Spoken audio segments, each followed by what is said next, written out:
Hello, good to see you again. Welcome to Block 2, Solving Problems with Multiplication and Division. Lesson 4. I'll share my screen.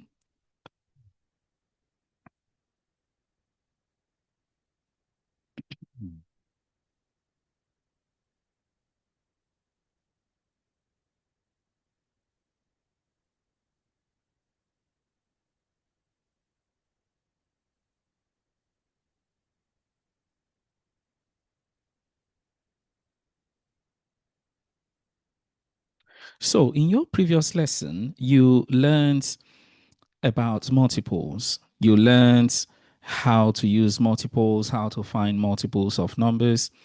You learned how to find common multiples of two numbers or even three numbers. And then you made progress to learn how to find the lowest common multiple of your list of common multiples. So the lowest common multiple was just a single number that you picked out of the list of common multiples of the sets of numbers. In today's lesson, you're going to learn how to multiply and divide integers by powers of 10. It's a very, very important lesson, so pay close attention and work really hard in this lesson. I would like you to progress our mission of educating the global population of children, regardless of their financial situation, to learn mathematics at no cost. So, like the video, subscribe to the channel, share the video to those you think could benefit from the video, and click on the notification bell so that whenever new videos are uploaded, you will be notified. Thank you. Before we start, I would like you to answer these retrieval practice questions in 3 minutes.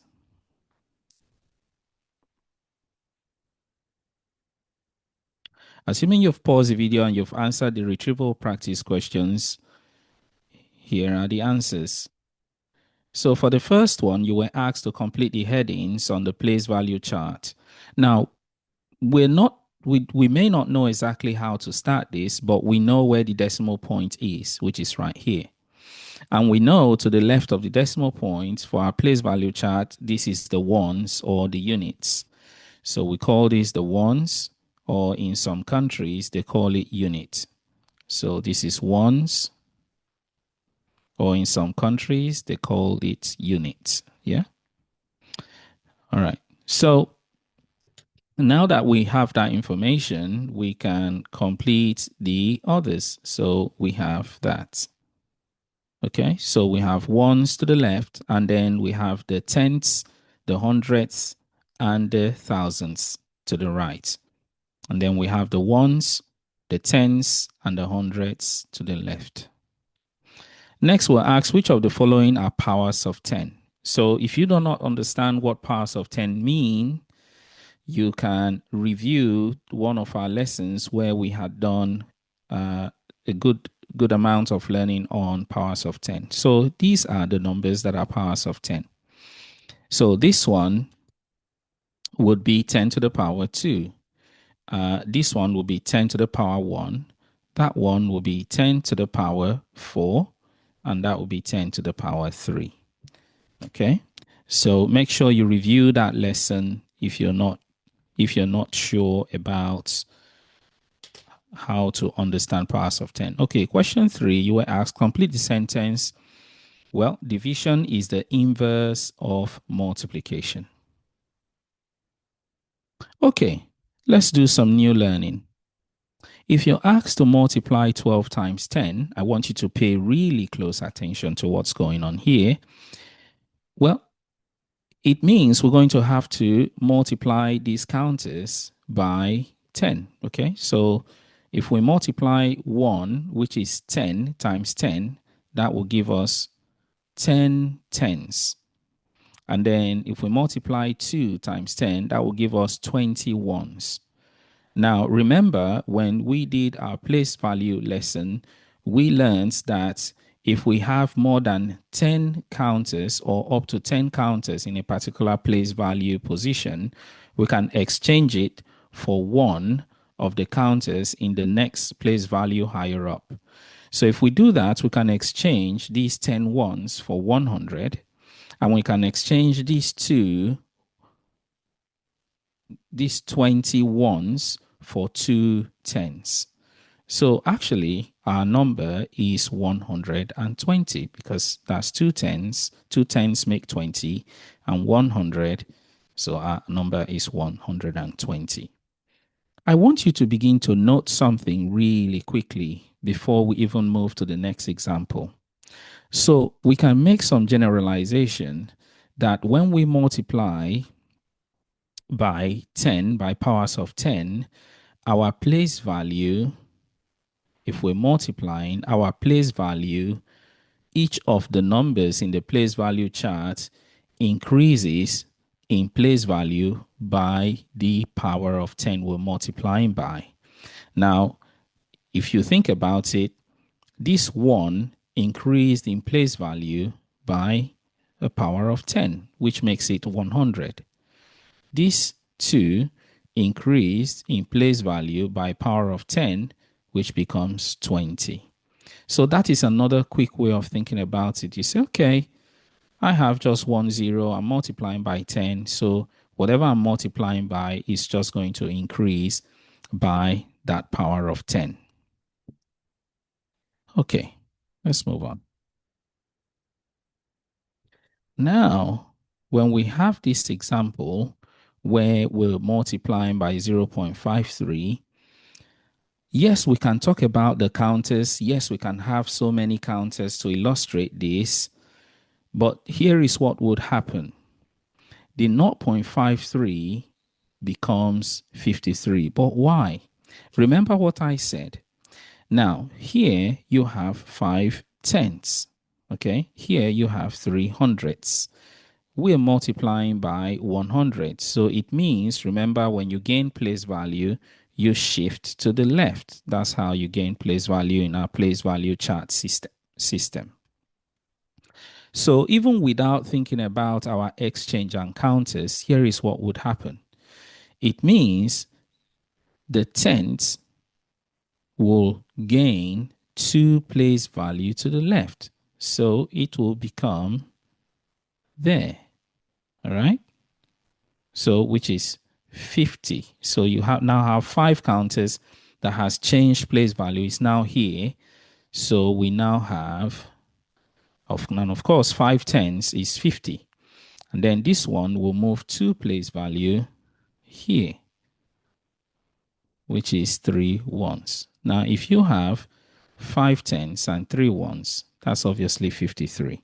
So that's one way of thinking about this really quickly to get your answer or to know what exactly is going on when you work out place value. Okay, so our answer is 53.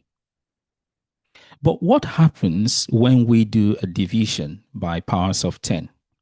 Have a think. What do you think would happen? When we multiply by powers of 10, our place value, we gain place value. And remember, in our place value chart, you gain place value. In our place value chart system, you gain place value by moving the digits to the left.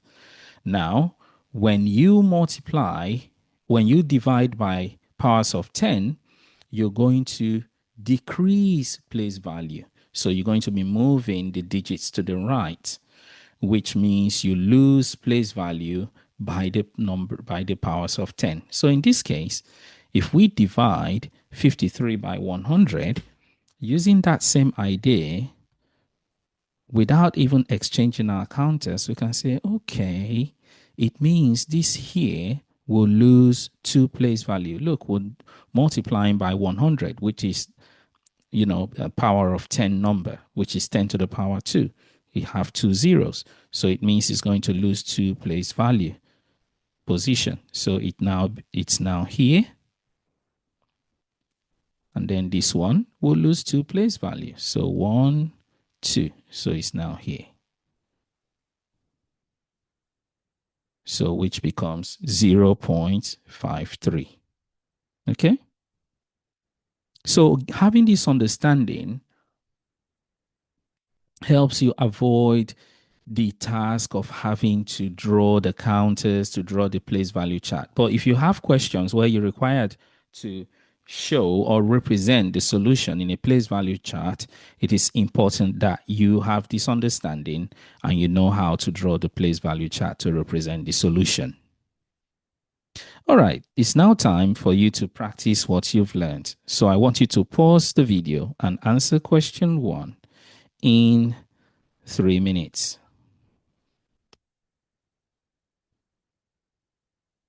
Assuming you've paused the video and you've answered question 1, here are the answers. So mark your work and celebrate your success. So here you can see draw counters. Here you're required to actually draw them to use the place value chart. So draw counters in the place value charts on the right hand side to show the new number, then write the calculation. Okay, so here with times by 10 is going to gain a place value there. Okay, so you times by 10 is going to gain a place value, to the left, remember? And then that becomes that, yeah?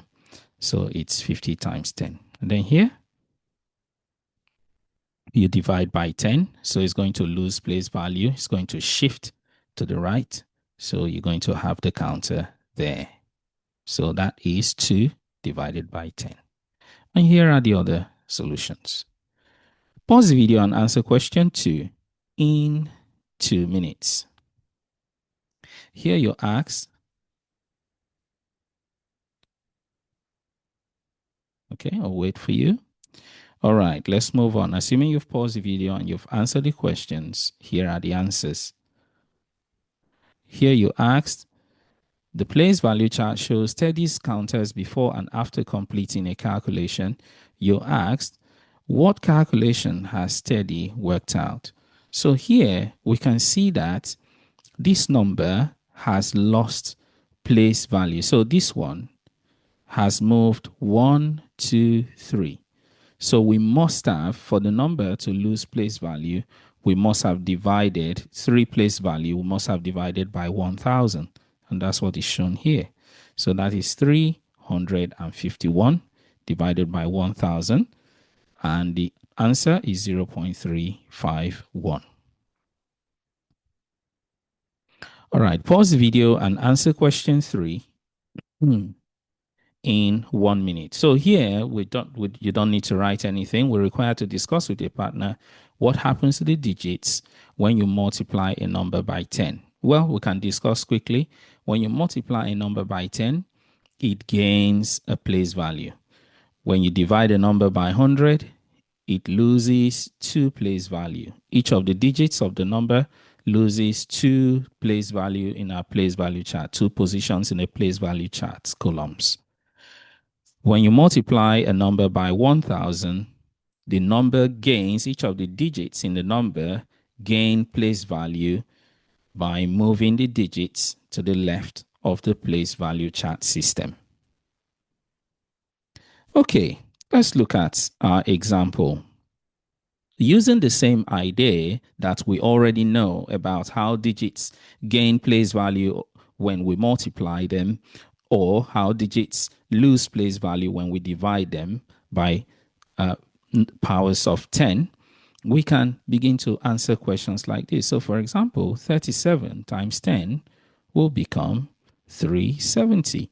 Note how the numbers, each of the digits have gained a place value because we just have 1 power of 10. Look at this one. It becomes 3,700. Why? We're multiplying by 100. So the digits will gain, each of the digits will gain 2 place values. So that one will be here, which is here now. That one will be here, which is here now. And whatever is left, we use 0 as a placeholder. Okay? That's why we have this, and that's why we have that. Okay. Now that we know what we know, what about if we divide by 100? We use exactly the same approach. The digits will lose place value. So this digit here will lose, we're dividing by 100. So the digits will lose two columns in the place value charts will move to the left, to the right. So that will be 1, 2. So it's going to be there. And the 7 will be 1, 2. So you can see it's 37. Okay. What we've learned so far about dividing or multiplying by powers of 10, we can summarize it with multiplying or dividing the number 4. For example, if we multiply 4 by 10, it gains a place value. What about this one? What has happened to the 4? Well, we have divided by 10. It loses a place value. What about this one? That's right. I think you'd guess what it is. We have just multiplied by 100. It has gained 2 place value. What about this one? I'm sure you guessed it right. We've divided by 100. It has lost 2 place value by moving the digit to the right 2 places in the place value chart. What about this one? That's right. I'm sure you guessed it right. We've multiplied by 1,000. And what about this one? I'm sure you've guessed it. We've divided by 1,000. All right. So far we have moved some more in our learning. We have made progress in our learning to learn that you can actually have an understanding of dividing and multiplying by powers of 10 with the understanding that the place value would change depending, the place value of each of the digits in your number will change by the number of zeros you have in the number for the powers of 10. That's one way of understanding it. Or by the powers of 10, just as we've been referring to the number. Pause the video and answer question 4 in 3 minutes. Assuming you've paused the video and you've answered the questions, here are the answers. So by now, I'm sure you should be able to do these really quickly because you now understand them. Okay?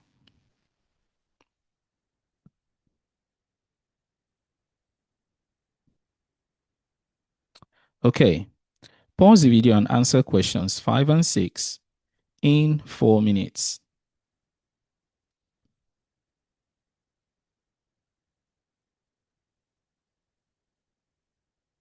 Assuming you've paused the video and you've answered questions 5 and 6, here are the answers. So mark your work and celebrate your success.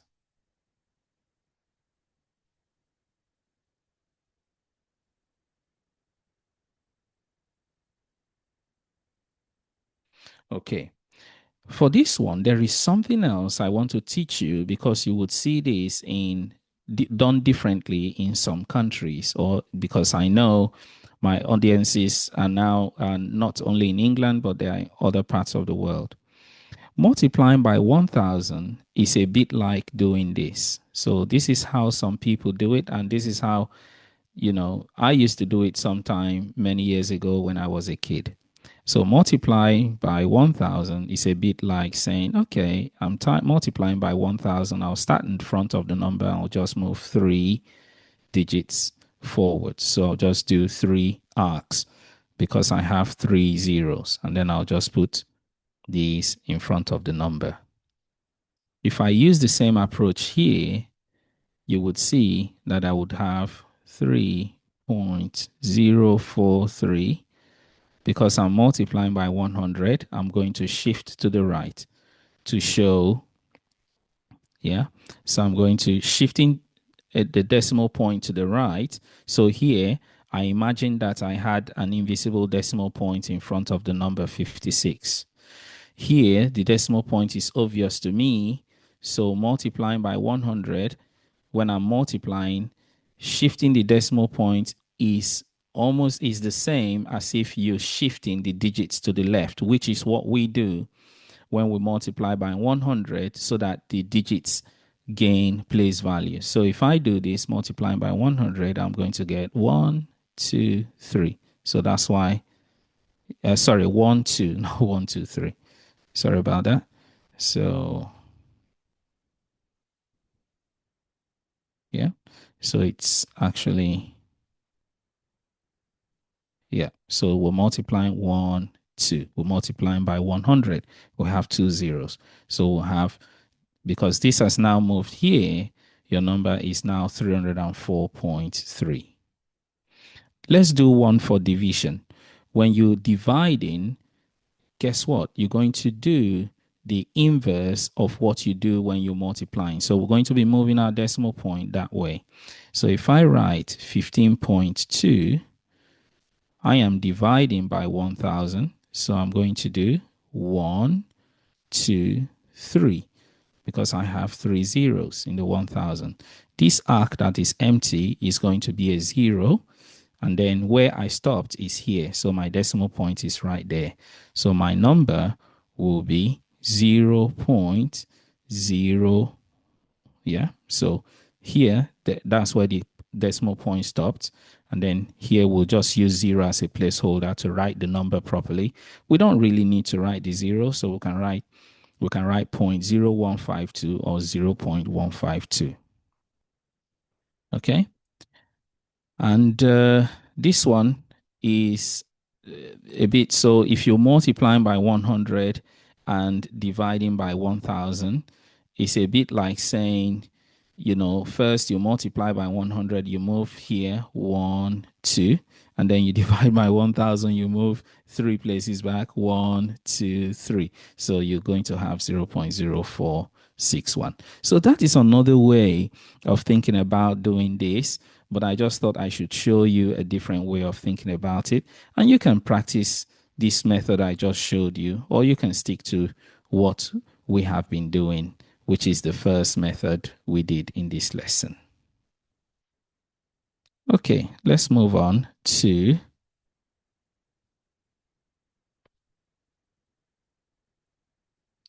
questions 7 and 8. So pause the video and answer questions 7 and 8 in 3 minutes.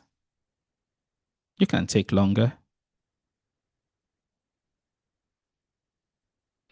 All right, assuming you've paused the video and you've answered questions 7 and 8, here are the answers.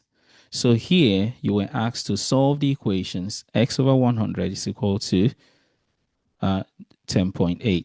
Now, another way of thinking about this is using your function machine. So we have x as our input.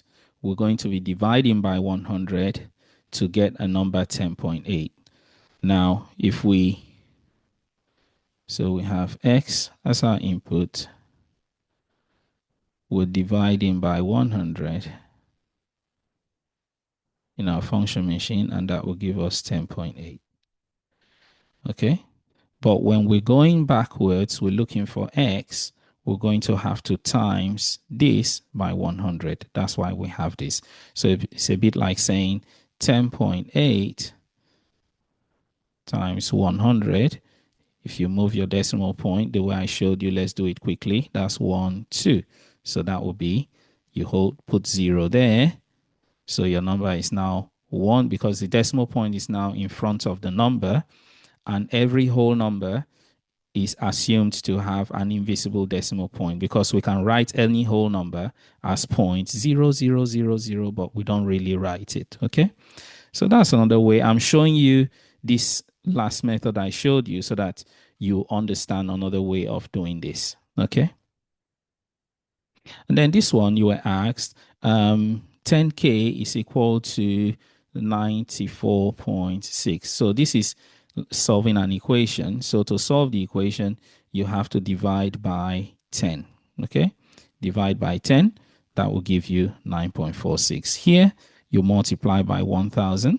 Here, you divide by 17.25, which will give you 1000. Okay. And then here, the answer is 0.400. Yeah. Now, what mistake? So Nija answers this question. What mistake has she made?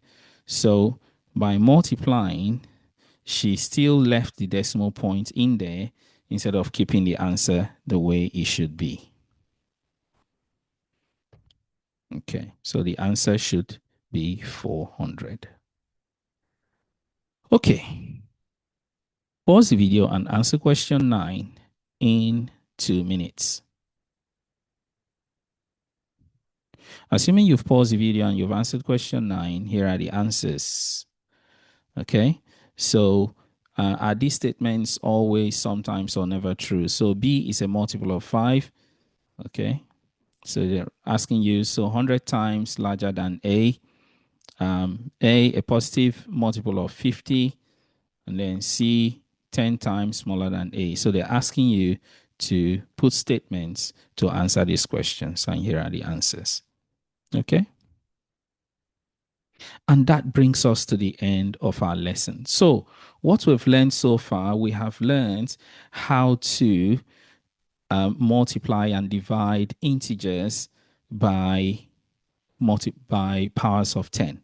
So, we've understood the method of looking at our numbers as our place value, the number of the digits changes place value in our place value chart to the left.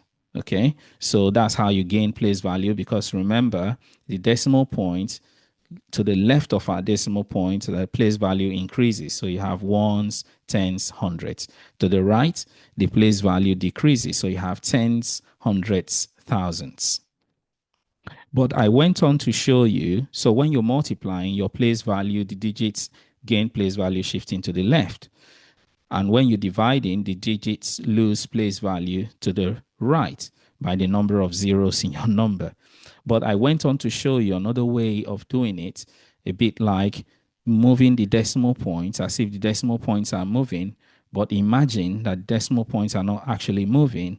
What is actually changing is the place value of the digits in the number. But it's another way of thinking about it.